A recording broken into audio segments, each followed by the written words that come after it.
Question number 8. Which one of the following compounds is consistent with the following IR spectrum? So you can see from the choice of compounds that they all contain an aromatic ring. And an aromatic ring is represented usually by a cluster of 2 to 3 peaks in the 1475 to 1600 reciprocal centimeter region. So you can see here that if I have 1475 and 1600, so I would circle all 3 of these peaks.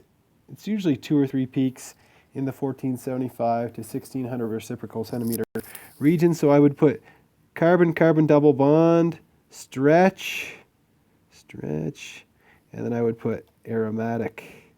So let's put that in here too. Also, if you notice these little peaks that are up here around the 2000 to 1667 reciprocal centimeters, we call those overtones. And those also come from an aromatic ring.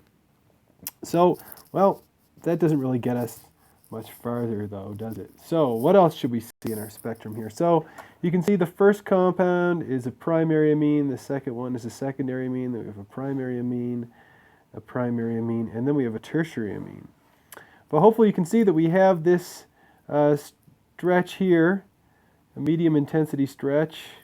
And it comes around, so if I draw a line down, so it's 31, 32, 33, 34.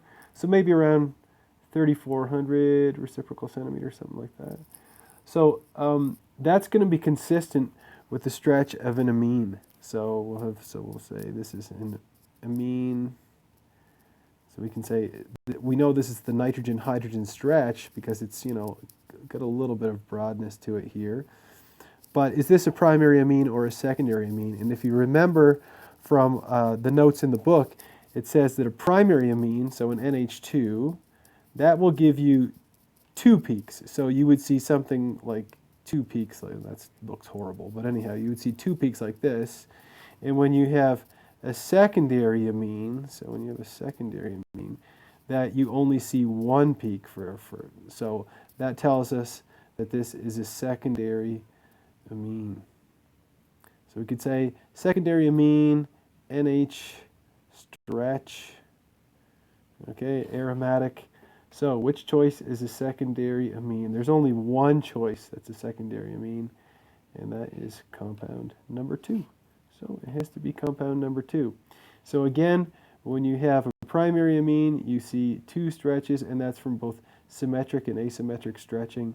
And then when you have a secondary amine, you only see 1 stretch.